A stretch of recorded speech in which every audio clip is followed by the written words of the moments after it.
ಆಂಧ್ರ, ತೆಲಂಗಾಣ, ಒಡಿಶಾದಲ್ಲಿ ಮೊಂತಾ ಚಂಡಮಾರುತ ಪ್ರಳಯದ ಭೀತಿ ಸೃಷ್ಟಿಸಿದೆ. ಆದರೆ ಕರ್ನಾಟಕದ ಹಲವೆಡೆ ಮಳೆ ಅಬ್ಬರ ನಿಂತಿದ್ದು ಬಿಸಿಲು ಆರಂಭವಾಗಿದೆ.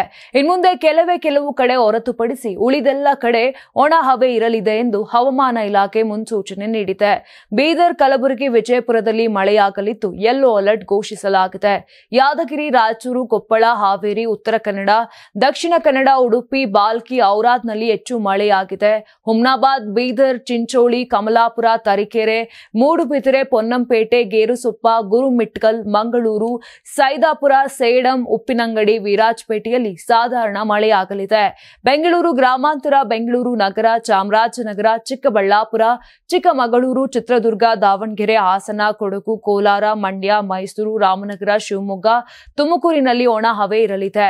ಬೆಂಗಳೂರಿನಲ್ಲಿ ಶುಭ್ರ ಆಕಾಶವಿದ್ದು 24.3 ಡಿಗ್ರಿ ಸೆಲ್ಸಿಯಸ್ ಗರಿಷ್ಠ ಉಷ್ಣಾಂಶ, 19.9 ಡಿಗ್ರಿ ಸೆಲ್ಸಿಯಸ್ ಕನಿಷ್ಠ ಉಷ್ಣಾಂಶ ಇದೆ. 2 ದಿನಗಳಿಂದ ಬೆಳಗ್ಗೆ ಎಲ್ಲ ಬಿಸಿಲು ಇದ್ರೆ ಸಂಜೆಯಾಗುತ್ತಿದ್ದಂತೆ ಚಳಿ ಶುರುವಾಗಿದೆ. ಇಷ್ಟು ದಿನ ಮಳೆ ಅಂತಿದ್ದ ಜನರೀಗ ಚಳಿಯಿಂದ ನಡುಗುವಂತಾಗಿದೆ. ನೀವು ಸಣ್ಣ ಆಗ್ಬೇಕಲ್ವಾ? ಅದು ಒಂದು ಉತ್ತಮ ಆಹಾರದಿಂದ ಸಣ್ಣ ಆಗ್ಬೇಕಲ್ವಾ? ಪ್ರತಿದಿನ ನಮ್ಮ ಜೀನಿ ಸ್ಲಿಮ್ ನ ಯೂಸ್ ಮಾಡಿ ಯಾವುದೇ ಸೈಡ್ ಎಫೆಕ್ಟ್ ಇಲ್ದಂಗೆ ನೀವು ಸಣ್ಣ ಆಗ್ತೀರಾ. ನಿಮಗೆ ಮಾಧ್ಯಮದಲ್ಲಿ ಕೆಲಸ ಮಾಡುವ ಆಸಕ್ತಿ ಇದೆಯಾ? ಹಾಗಾದ್ರೆ ಕರ್ನಾಟಕ ಟಿವಿ ಡಿಜಿಟಲ್ ಮೀಡಿಯಾದಲ್ಲಿದೆ ನಿಮಗೆ ಒಳ್ಳೆಯ ಅವಕಾಶ. ಆಯ್ಕೆಯಾದವರಿಗೆ ಉಚಿತ ತರಬೇತಿ ಕೊಡ್ತೀವಿ. ತರಬೇತಿ ನಂತರ ಕೆಲಸ ಮಾಡುವ ಅವಕಾಶನೂ ಕೊಡ್ತೀವಿ. ಈ ಕೂಡಲೇ ನಿಮ್ಮ ಮಾಹಿತಿಯನ್ನ ಮೇಲ್ ಮಾಡಿ.